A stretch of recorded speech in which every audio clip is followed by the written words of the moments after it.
Welcome. Good morning. Good afternoon, everybody. Thank you so much for tuning in today for our Peacemaker chat. And this is a relatively new format that we've started to do, and our intention here is to have these be a little bit shorter, a little less deliberate or planned out. You never know what might happen, and fun. Let's go ahead and get started. My name is Geoff O'Keeffe. I'm the executive director of Zen Peacemakers, and I'm so delighted to have our friend Ara Tutu Fitzgerald guesting with us today. And you're gonna have fun with what Ara is going to present for us today. Ara was recently dubbed an elder priestess of weighty whimsy. I love that. I aspire to that. The whimsy part for sure. And Ara creates dance and theater as a choreographer, a writer, improviser, and a performer. Ara has been a long time uh, member, participant, friend, a contributor within the Zen Peacemaker community. She's a member of Village Zendo in Greenwich Village in New York City, and most notably the Order of Disorder and in that order she is known as Tutu. So she is Ara Tutu Fitzgerald, and I will probably call her Tutu. She's had a lifetime of creating performances on live on stage, and of late she's collaborating with photographer and filmmaker Peter Cuckoo Cunningham, who is also in the Order of Disorder. Back during the run-up to the 2016 election, Ara invented a character called the Ghost of P.T. Barnum. And Barnum died in 1891, and in this creation, P.T. Barnum is upset that heaven is a no smoking zone, and perhaps more outraged that he has been compared to U.S. President number 45. So he has no choice but to return to Earth in the body of an aging American female to defend his name and comment on ethics in the show business of politics. So the first thing you'll see today is a short film, about 6-7 minutes, about the history of Ara and her creation of this ghost character of P.T. Barnum. And it's based on a live 2019 Petracucha performance in Bridgeport, Connecticut, which is home to the Barnum Museum. And for those that don't know, and I did not know, Petracucha is a strict Japanese storytelling form made up of 20 sections of 20 seconds each. And this form is practiced all around the world. So after this brief form, Ara will share a reading of the Ghost's newest creation, the Ghost of P.T. Barnum, that is, The Invisible Circus of the Present Tense. What could that possibly be? It's hard to say, as Ara has a habit of making stuff up on the spot. But rest assured, it will include a few valuable rules from the old circus that may well be worth remembering in the circus that we claim as our lives today. Hi, I'm Ara Fitzgerald, and I thought I'd start tonight with answering the question, how did I get here tonight? This September 2019, I went to the Barnum Museum to hear Robert Wilson discuss his insightful book, Barnum, An American Life. I met storytellers, took the Patacachuta challenge, and circled back to Bridgeport. My story concerns the crooked and circular path of the creative process, generational flow, and visitations by the ghost of P.T. Barnum. Like most children, I wanted to run away and join the circus. And this is particularly true for children like me raised in Connecticut, home to P.T. Barnum, Prince of Humbugs and King of Bringing Joy to Children. But my family was a circus. I'm still shocked by this picture of my grandmother. I made the drawing on the right. At 20, divorced with a small child, an 8th grade education, and impoverished except for the gifts and grit of playing wicked stride piano, Corinne, like P.T. Barnum, turned to show business to survive. Corinne left her young son with her mother, Ara, and went on the road with a vaudeville troupe. Here she is. On the left. On the right is Harry Lewis, her very own P.T. Barnum, who ran the show. She became a band leader, and he her second husband. I'm quite sure that Harry placed this ad in the 1926 Bridgeport Telegraph.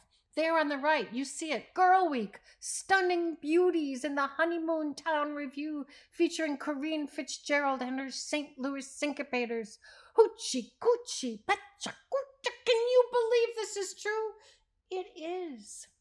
Here's an ad for my show, Watch the Bullies Dance. But I'm getting ahead of myself.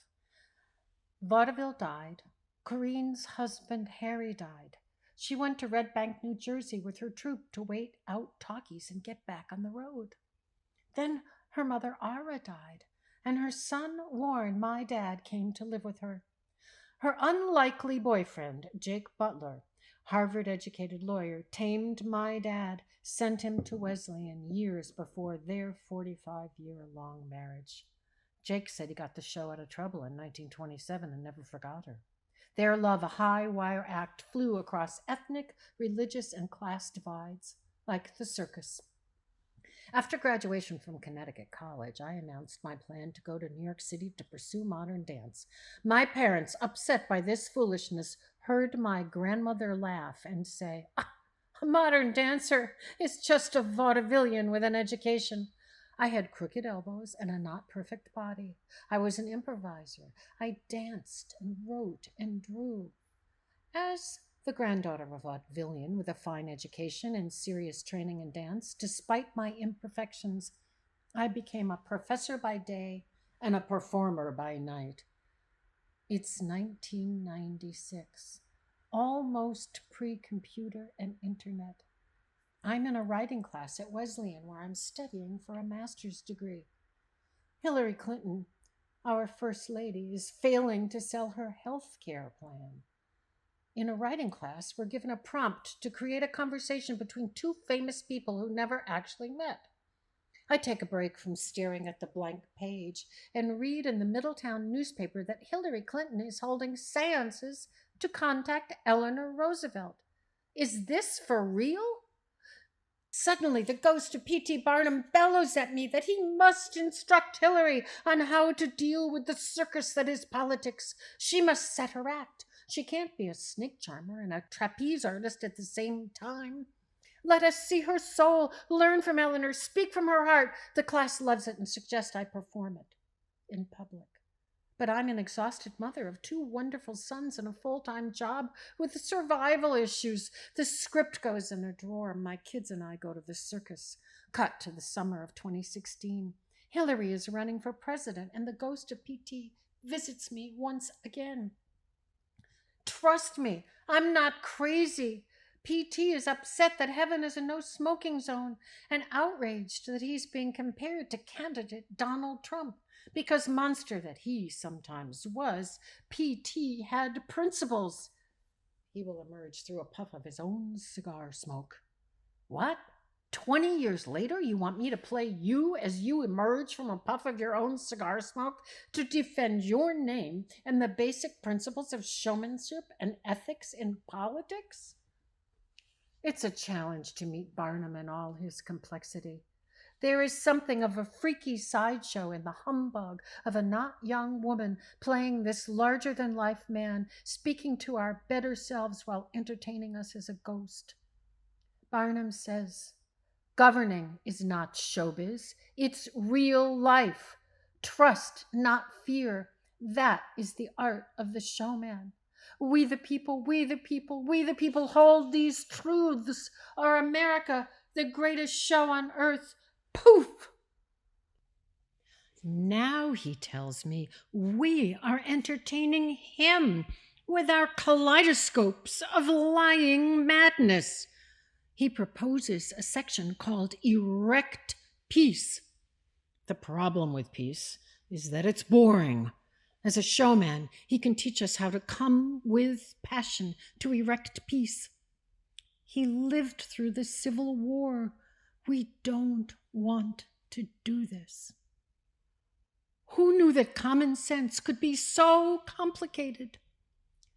This man, who as mayor brought gas lamps to the streets of Bridgeport and so much joy to children, wants us to know that we the people hold their lives in our hands. Thank you.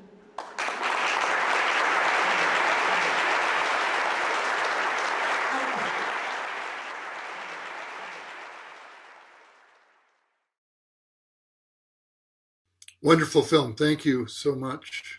And all right, there you are. Hi. So we're back. That was great. I love that. I love that. So I'm gonna not take up too much oxygen in the room here or on the Zoom, and hand this over to you, Tutu, and let you take us into the vast expanses of your creative imagination. Thank you so much for doing this. Thank you. Thank you so much, Geoff, and for the wonderful introduction. I just want to thank everybody for coming and listening today. In the process of cooking a new piece, performers often share tastes of it as we move toward production. And the fact is, we don't really know what we have until we share it. So it's very important to me, and I'm very grateful for you listening today and being audience to this journey with me. It only exists in your presence. Oh, the ghost of P.T. Barnum, I don't know what's going to happen. He'll come out, or we'll see what happens. Okay. The Invisible Circus of the Present Tense. Part 1, a spring sideshow. Please let me reintroduce myself. I'm me, that's PT, and me is the game.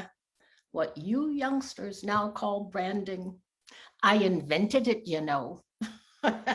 Watch as I, P, that's P as in present, T as in tense, Barnum, emerge from the puff of my own cigar smoke. Ta-da! My pronouns are me, he, and ha, and you.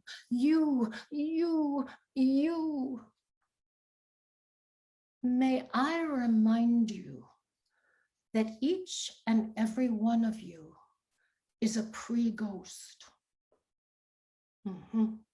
Ghost is your pre-existing condition. But don't despair. We still have the beneficent magic of the present tense. It's the only show in town, and it's free.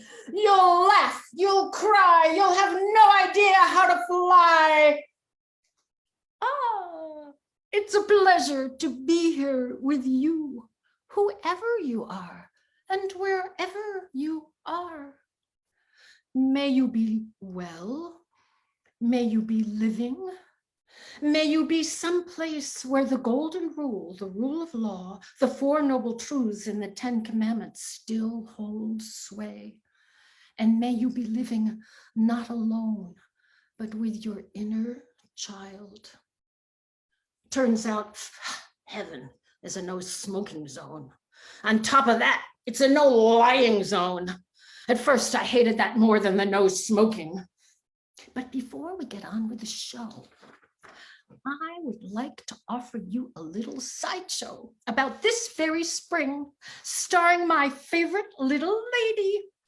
Spring turns to summer, summer turns to fall, fall turns to winter, and the dead of winter turns to spring. We mark a pandemic year, and I turn to you with a sideshow.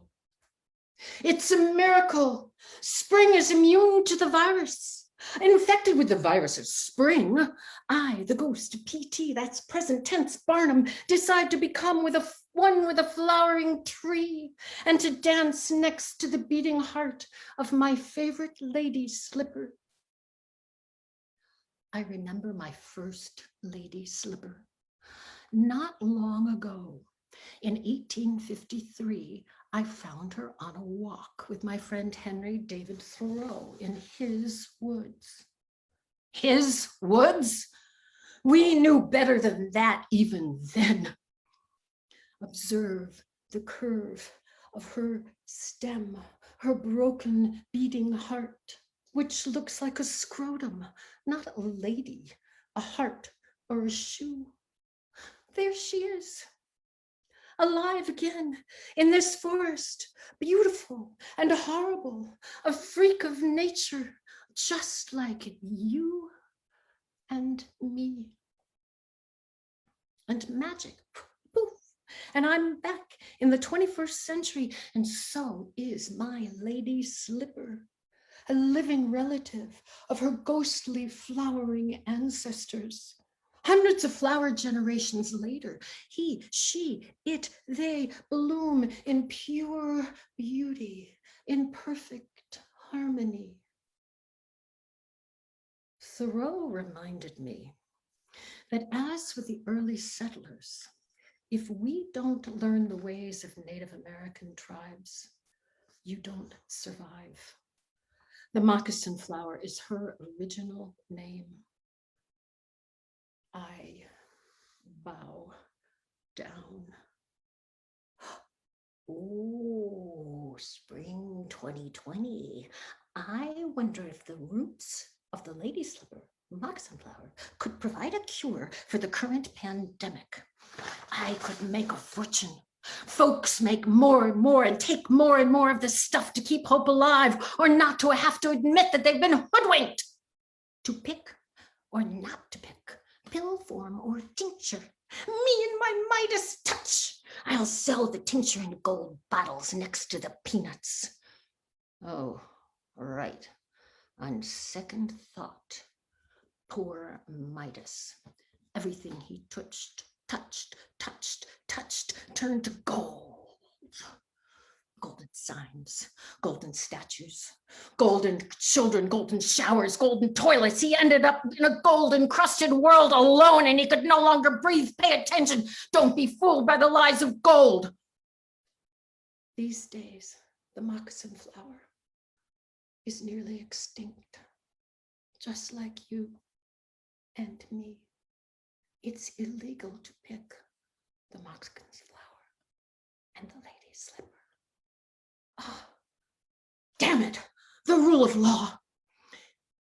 But if you hold his, her, its, they, their hearts close and listen, you will vow to save the life of this flower.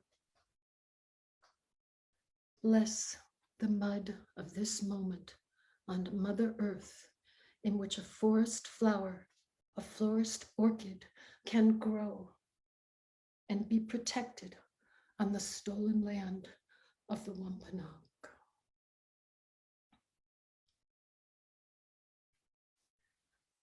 Part 2. Let's get on with the show. Young folks, you young folks are so prone to amnesia and forgetting and not noticing. So here's a little recent 3-ring history.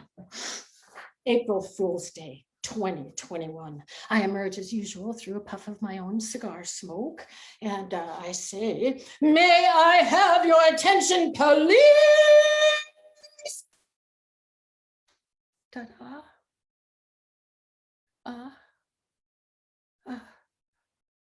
I'm speechless. I never thought I, P.T. Barnum, would be speechless. I see things that look like circus tents, but there's no circus. It has left no trace. The streets are empty. These tents are hospitals. I stand with you, transformed by sorrow, bludgeoned by separation and loss, Shot with arrows of hate, desperate, alone, and aware. What am I seeing? What am I seeing? I'm a ghost. I thought I was immune, but I can barely smell my grease paint. The show must go on. Come on, come on. To Barnum's invisible circus of the present tense. It's the only show in town, and it's free. It's free. You'll laugh. You'll cry. You'll have no idea how to fly. What could be more thrilling than to fight an enemy you can't see, or to finally begin to learn from history? What will be the climate of our survival? Listen up. Pay attention. Don't get complacent and just complain. There are rules of the old circus that might help us with the pandemonium of today. Rule number 1, the circus has rules. The circus is not ruled by divide and conquer. Our principles are the source of our survival. Rule 2, the underpinning of magic is truth. The circus celebrates make-believe, but it does not run on lying. We pretend in order to bring joy and entertainment, to illuminate. Everyone, young and old, rich and poor, was stupefied but safe under my tent. Nobody got hurt, at least not intentionally. To discover the timing of impossible acts, circus folks must tell the truth. The underpinning of magic is truth.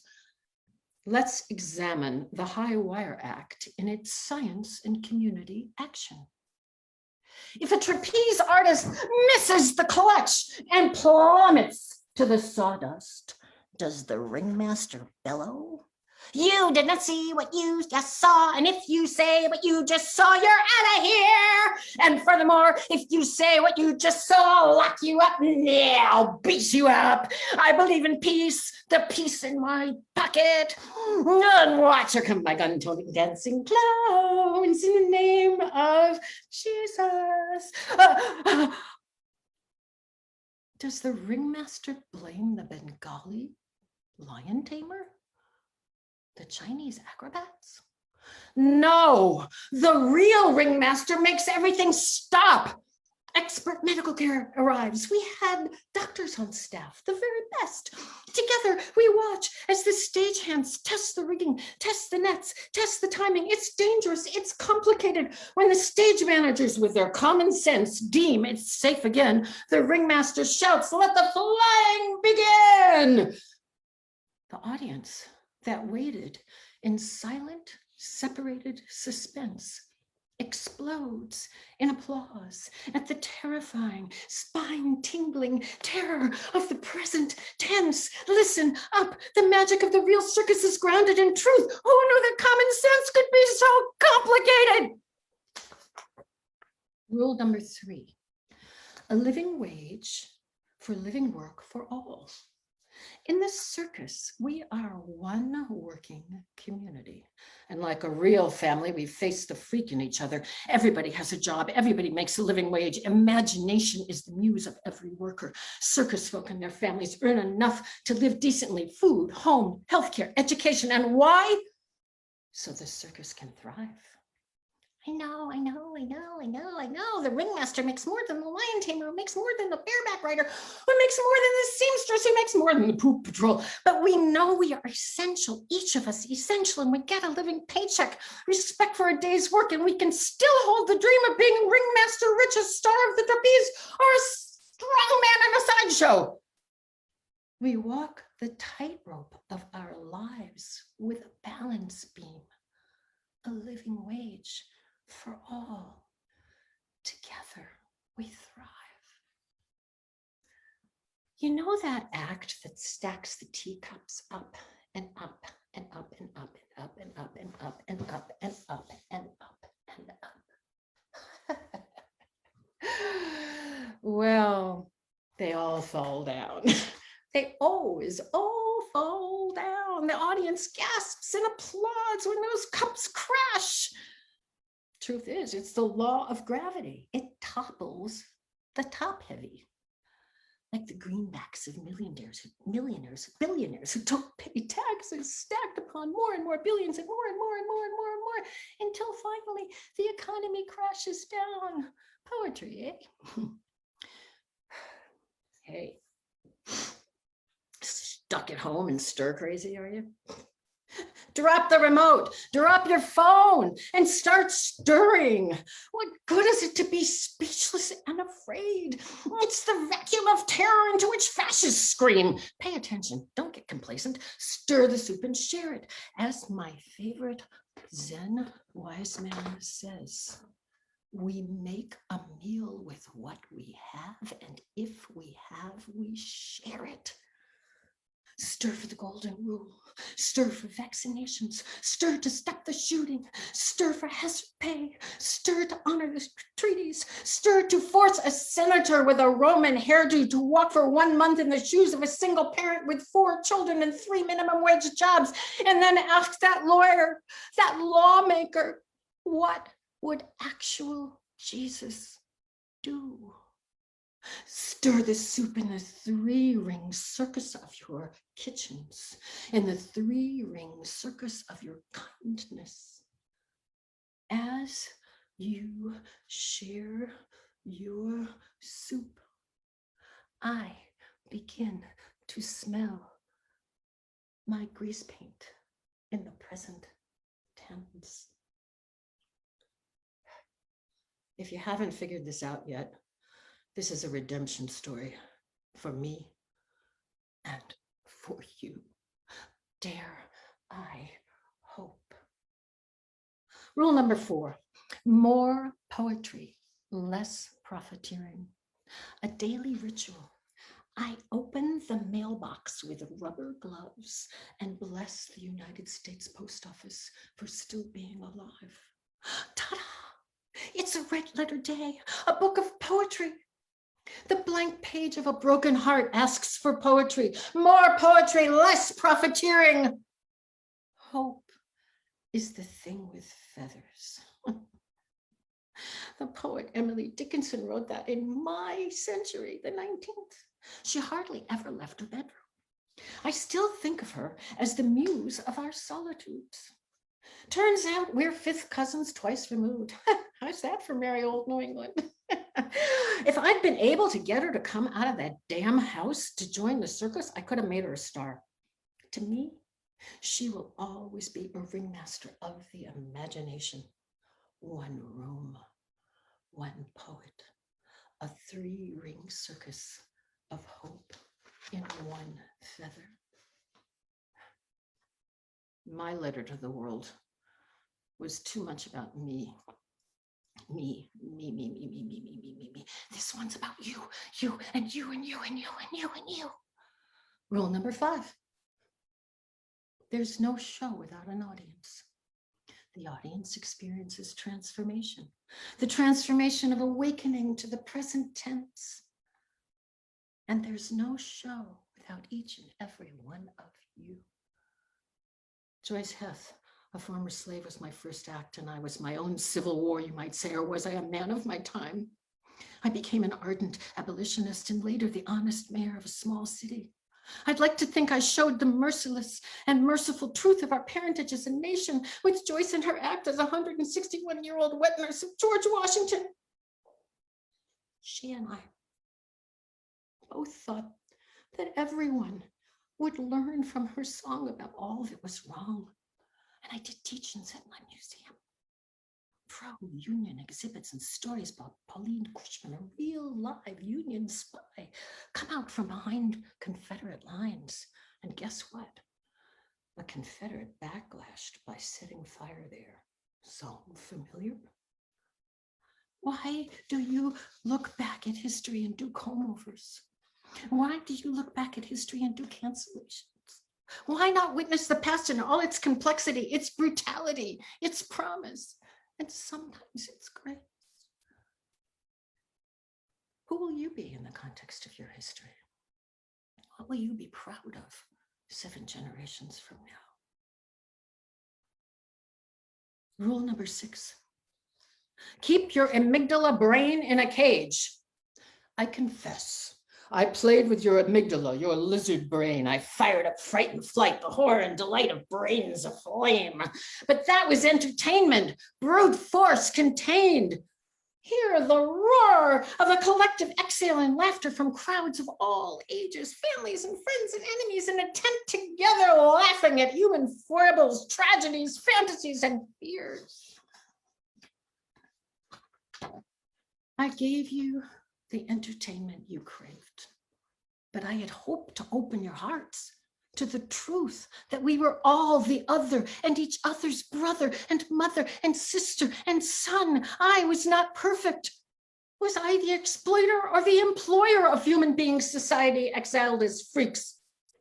Was I the only one mean to animals, making them appear as pets while many of you hunted and ate them?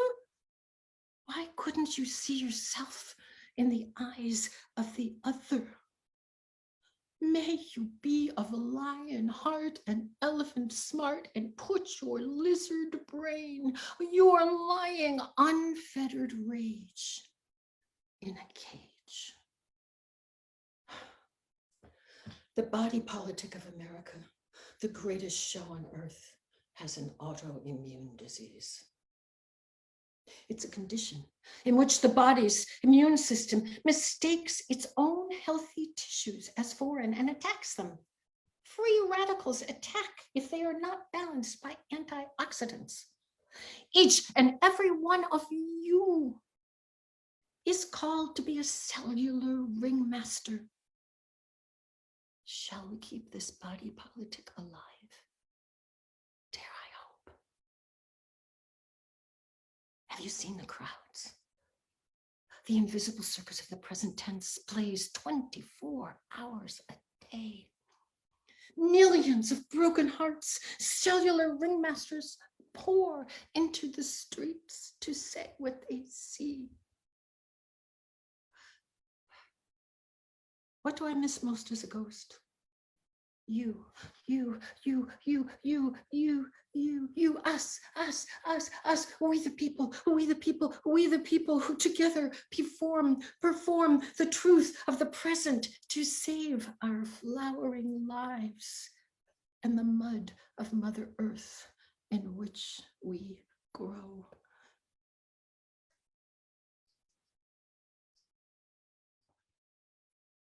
I don't know how applause comes across on Zoom. Perhaps it gets lost. I'm delighted. I am delighted, as our friend Engu would say. Thank you. You know, I have so many takeaways. I'll chatter here for just a second so you can give your voice a rest. I'm delighted to know that the invisible circus of the present tense is free. Yes. I'm so relieved, because I'm overdrawn and my credit cards are expired. So that's just wonderful. And perhaps related, I'm also delighted to know that the millions that I've amassed will eventually tumble and crumble. And Yes. so I'm going to leave this session just really relieved on so many levels. There's a few things that you shared. I'm gonna put on my wall more poetry, less profiteering. I love this. This is a prescription for the health of our body politic, isn't it? I think so. Thanks for offering that. We promised people we wouldn't go on too long, but I want to just wanted to ask you. Are you performing this, and if so, where and when? And are you doing this live? Right now, I'm, as I said before, there's this script that has been trying to find its spine, and then I'm going to get it on its feet, and then would love to perform it. The next possible time is if the border to Canada opens. I should do it at the Grand Manan Museum on Grand Manan Island in August 22nd. But if it, we'll be looking for other places to do it. Wonderful. I'm not the best entrepreneur, I have to say. Well, that's well, I imagine Cuckoo can help there too a little. I hope so. Because after all, the show must go on. Yes, it must. I heard that. Now, They tend to emerge as you just go on. Yeah. is there another section coming? There are a lot of sections that got cut out of this. There was a lot of writing that went in, and part of the process of doing this is, is a way of sort of digesting what's happening right now in the world. So I've been trying to pare it down, and I don't know yet if there'll be another section. That's up to the ghost himself. Well, and the ghost was reacting so much to, what was going on in our body politic for 4 years there. Yeah. Is the ghost feeling relieved at all, or light? Or the ghost actually thinks that because he did get out the vote spots, for the 2020 election, he's completely convinced that his truth telling got Biden elected. And he's completely happy. So it's a big tent that Biden has there. It's wonderful. Indeed.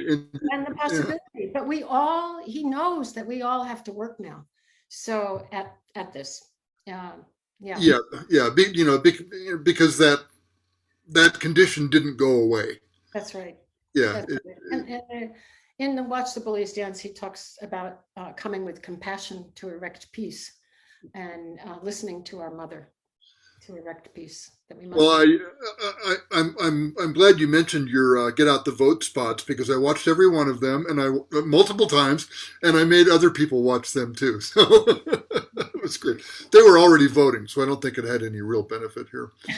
One of the things about this ghost is that you never know. I thought he'd gone away after. I thought it was only about the 2016 election and the aftermath of that, and I thought he'd gone away. Like, I was performing him in 2017 and 18, and I thought, well, it's done, and then he reappeared. So I don't know what will happen in the future. I think that's really hopeful. I think we need our ghosts around, don't we, to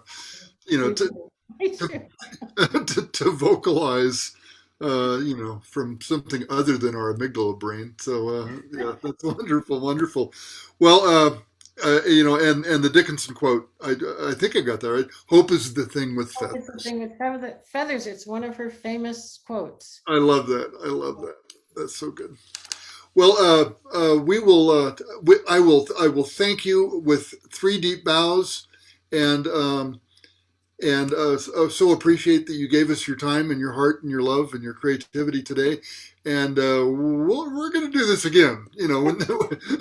When there's new. It was such a gift to have people listen. We find out what we're doing. What, you got attacked by a fern? I got attacked by a fern. I guess this is the flowers. Oh, I see. So now you take your stage bows, and we will thank everybody for being here. We've got friends on Facebook. Thank you all for being here, and thanks to Tutu for being our guest. And we'll sign off. And thank you, Geoff. See you so much. Okay. Bye.